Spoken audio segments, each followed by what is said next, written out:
मेरा सबसे पहला सवाल है मैम आलिया सारंबरनी से। मैम,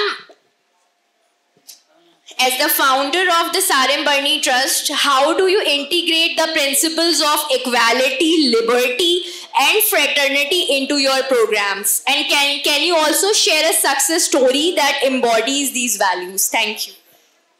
अस्सलाम वालेकुम। एक सवाल में कोई इन्होंने बात छोड़ी नहीं है।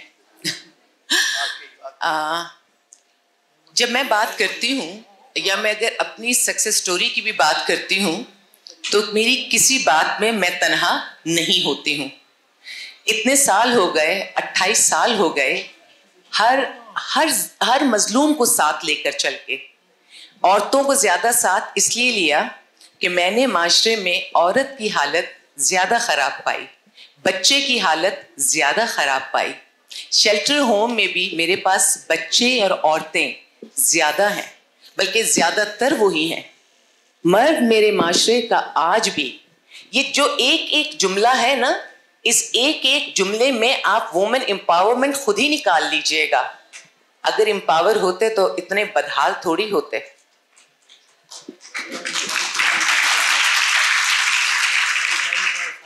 मर्द 10 रातें भी बाहर गुजार कर आ जाए तो हमारा माशरा और हमारे माशरे की माँ और हमारे माशरे की बहन उसके लिए दरवाजा खोल देती है।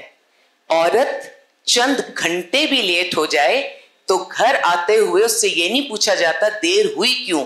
इल्जामात की बौछार अपने माँ बाप की तरफ से भी हो सकती है और शौहर की तरफ से भी हो सकती है, और अगर हालात बिगड़े हों तो पाबंदियां भी लग सकती हैं और पिटाई भी लग सकती है। ये चीजें इसलिए बता रही हूं कि ये सब हमारे माशरे में हो रहा है। यहाँ पे मैं भी बैठी थी, लकीली मैंने वो आपका पिछला पूरा सेशन मैंने सुना और वो पूरी बातें तो मुझे वो बहुत जबरदस्त लगी। बहुत सारी बातें वहां पर काम की कर दी हैं। यानी मैंने ये देखा कि जो आपका फ्यूचर बनाने की बात है, आपको कैसे एम्पावर होना है इन टर्म्स ऑफ मनी, आपको इंडिपेंडेंट होना है, माशाल्लाह बेहतरीन बातें आपको बता दी गई। अगर आप एक एक जुमला भी हर खातून से लेकर जाइएगा तो आपकी तो पूरी जिंदगी संवर जाएगी। मैं बात करूंगी उस चीज की जो मेरी स्पेशलिटी है। अभी बात की कि औरत क्या है, औरत की कैसे तरक्की होगी, मेरी सक्सेस स्टोरी में क्या था, मैंने दूसरों की सक्सेस स्टोरी में क्या देखा। मुझे जिंदगी में न पैसे ने मुतासिर किया, न पावर ने और न शोहरत ने, और जिन लोगों को इन 3 चीजों ने मुतासिर किया मैंने उन लोगों को बर्बाद देखा अगर उन्होंने उस एक चीज की कदर नहीं की जिसकी कदर मैंने सदा की और जिसके लिए आज मैं आपसे बात करूंगी, और वो है खूनी इंसानियत पे बनाए गए हमारे रिश्ते। ये अगर एक वाहिद चीज आपने समेट ली तो इस दुनिया के असल हुक्मरान आप होंगे।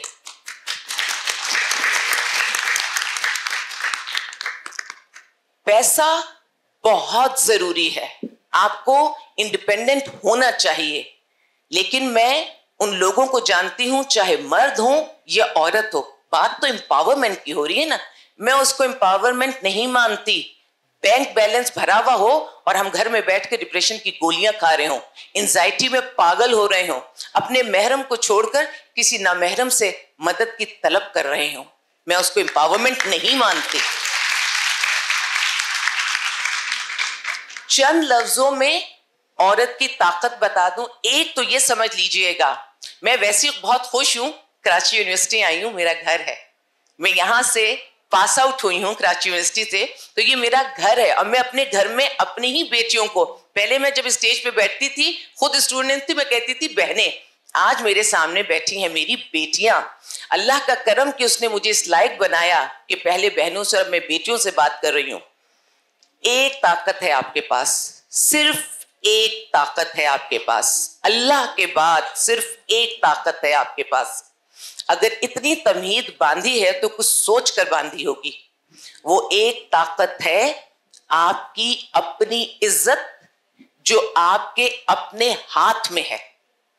जब हम पैदा हुए इस दुनिया में आए हम इज्जतदार पैदा हुए हैं, लेकिन पैदा होकर मरने तक जिस औरत को देखो, सिर्फ पाकिस्तान में नहीं ये पूरी दुनिया की कहानी है, औरत इज्जत मांग रही है।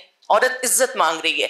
अरे जो चीज मिली हुई है, पैदाइशी हक है आपका, आप उसको मांग रहे हैं। जब हम मांग रहे हैं तो पता है इसका मतलब क्या है? मांगते हम किस चीज को है?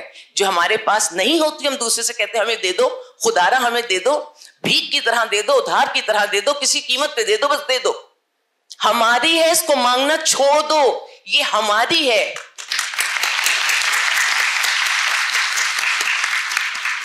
अब हम इस इज्जत के साथ करते क्या है? क्योंकि अल्लाह ने फ्री में दे दी ना, जैसे ये सांसें, ये आंख, ये समात, ये जिस्म, ये ऑर्गन्स, करोड़ों का है एक इंसान, करोड़ों से आगे का भी हो सकता है। जरा ट्रीटमेंट करवा के देखिएगा, दिल काम ना करे तो कितने के पड़ते हैं हम, आंख ना काम करे तो कितने के पड़ते हैं हम, लाखों रुपए खर्च करके, करोड़ों रुपए खर्च करके भी ऐसी बीमारियां कि फिर भी आंख नहीं मिलती। बिन मोल मिली थी इज्जत। अल्लाह ने बनाया था हमें अशरफुल मखलूकात, और अल्लाह ने तफरीक नहीं की थी हम में और मर्द में। अल्लाह ने बिल्कुल तफरीक नहीं की थी। हमने अपने लिए मुश्किल पैदा की, हमने नहीं समझा अपने आप को, मुकाबले में आ गए। आज मेरा गला अच्छा खासा खराब है, मुझे 1 मिनट दीजिएगा।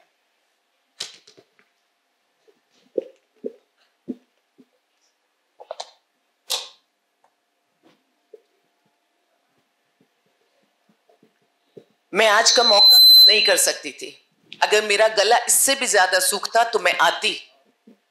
इतनी बच्चियां, इतनी सारी, इतनी प्यारी बच्चियां, मुझे जाने फिर कब मिलती। आप बहुत ब्लेस्ड हैं। मैं अपने बारे में क्या बात करूं? एम्पावरमेंट देखनी है तो डॉक्टर अस्मा की देखिए, जो सिर्फ खुद एम्पावर नहीं हुई, आपको एम्पावर कर रही हैं। लोग कहते हैं औरत औरत की दुश्मन है। अल्लाह ताला इस मुल्क में डॉक्टर अस्मा जैसी खवातीन पैदा करे, ऐसे असातिज़ा पैदा करे, फिर औरत को कोई गुमराह नहीं कर सकेगा। मैं बात कर रही थी इज्जत की। अब मैं आपको बताऊं, हमें फ्री में मिली ना ये इज्जत, तो हमने पता है इसके साथ क्या किया? बड़े दुख से कहूं, बहुत अर्जा कर कर ना जगह जगह जगह जगह इसको हमने बेच दिया।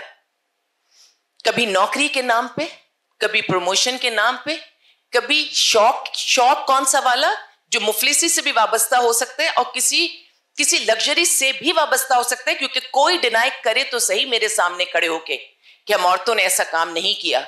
मैं उसको, मेरे पास मोबाइल फोन है जिस पे वीडियोस दिखा दूंगी, वो सारी मैं उन औरतों से मिलवा दूंगी जो मेरे पास शेल्टर होम में है। मैं उन केसेस को बता दूंगी जो मैं चैनल्स पर लेकर बैठी हूं। मेरे पास वो बच्चे भी मौजूद हैं जो बगैर बाप के नाम के पैदा होते हैं। वो हम कहते हैं कि ज्यादती हो रही है, ज्यादती होती थी, अब भी होती है, कहीं ना कहीं होती है, लेकिन मेरी बच्चियों ने क्या किया? क्या हम सिर्फ शादी के लिए पैदा हुए हैं? क्या हम सिर्फ एक शादी मटेरियल हैं? अल्लाह का निजाम है, अल्लाह हर घर में रिश्ता भेजे, अल्लाह हर बेटी को, हमारी हर बच्ची को अच्छा शौहर दे। लेकिन क्या शादी के नाम पे हमें झांसा देगा एक मर्द और हम उस झांसे में आके अपनी सबसे कीमती चीज उसको दे देंगे? क्या हम नहीं देते? सब तो नहीं देते, लेकिन मैं कहती हूँ अगर एक बच्ची भी देती है तो वो भी इनकार कर दे। हम नहीं देंगे अपनी इज्जत किसी को भी, ये हमारी है, ना मांगेंगे ना किसी को देंगे।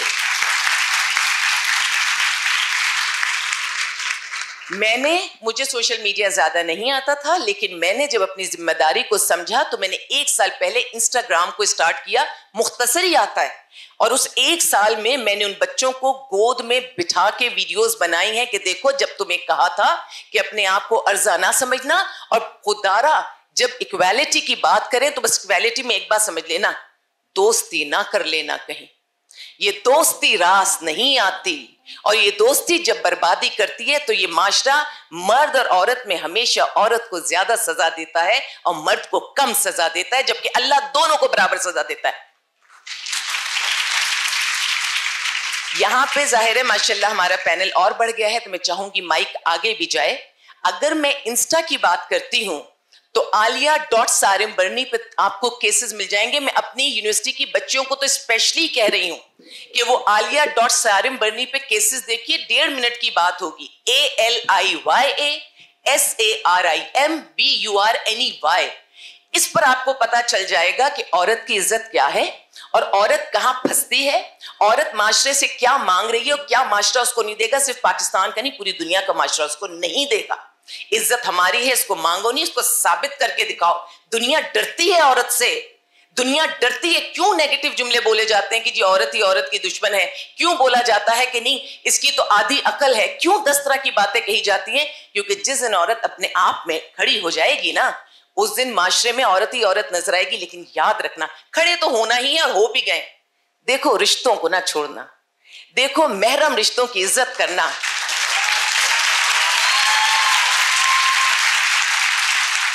बाप, भाई, शौहर, बेटा झूमर है हमारे माथे के, इन्हें ना छोड़ना। ना महरमों से करो मुकाबला जितना करना है, अपने क्लास फेलोज को हराओ।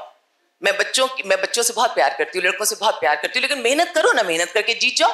और फिर मैं बच्चियों से कहूंगी तुम भी मेहनत करो, जीत जाओ। मेरिट पे बात होगी, नौकरी करो, मेरिट पे करो। जायदाद में हिस्से लो, लेकिन ऐसा ना हो जायदाद में हिस्सा लेने के लिए, अपने महरम को नीचा दिखाने के लिए किसी ना महरम से मदद ना ले लेना, कानून से मदद लेना। बर्बाद अगर महरम करता है ना जायदाद ना देके, तो ना महरम तो जिंदा दरगोर कर देता है। तो ना महरम के पास मदद के लिए ना जाना। मजीद जानना चाहो तो मैंने YouTube इस रमजान शुरू किया बड़ी हिम्मत के साथ। अभी यहां बात हो रही थी, एक मेरी बहन बोल रही थी कि बड़ी हिम्मत करके मैंने काम किया। मैं 28 साल से काम कर रही हूँ, वाइस चेयरपर्सन हूँ सारिम बर्नी ट्रस्ट की। मेरी हिम्मत नहीं हो रही थी कि मैं औरत की ट्रू स्टोरीज आवाम को अपने ओन पर सुनाऊं। मुझे 28 साल हो गए, चैनल्स, हर चैनल पर, हर जगह, हर केस को। लेकिन बस मैं आपकी तरफ आगे बढ़ाऊंगी, आखिरी एक चीज बता दूं। लेकिन जब मेरी जैसी औरत, जो कि मैं समझती हूँ मैं बहुत ब्लेस्ड हूँ, अल्लाह ने ताकत दी है, अल्लाह ने एक्सपीरियंस दिया है, और अल्लाह ताला सारिम साहब को कायम रखे और सलामत रखे जो मेरे पीछे हैं। जब मैं औरत की कहानी इस माशरे में डालने लगी ना, तो मुझे 100 दफा सोचना पड़ा कि आलिया, क्या तुम्हें ये काम करना चाहिए, या इस काम के एवज में सामने से पजीराई मिलेगी या क्या मिलेगा। ये वो रमजान था 28 साल के बाद, ये वो रमजान था फॉर द फर्स्ट टाइम मैंने कहा कि वो बांध कमर क्या डरता है, फिर देख खुदा क्या करता है। 400 फॉलोअर्स इस एक रमजान में अल्लाह ने मुझे दिए। बस इतना ही समझी, अल्लाह मदद करता है, अल्लाह के सिवा कोई मदद नहीं करता। तो आप सब अल्लाह से मदद मांगें, अपने महरम रिश्तों को संभाल के रखें, आगे बढ़ें। और YouTube है @आलिया सारिम, @ तो आपको पता है आलिया सारिम, ALIYASARIM। मैं इतनी देर में आपको बहुत कुछ नहीं सिखा पाऊंगी, और दिल जो चाहता है अपना दिल खोल के इसके अंदर इतना सा भी कोई इल्म का टुकड़ा हो तो आपके दिलों में मैं डाल दूं। इतनी मोहब्बत करती हूं मैं आपसे। तो अब हम आगे चलते हैं, फिर मौका मिलेगा तो फिर कोई नई बात करेंगे।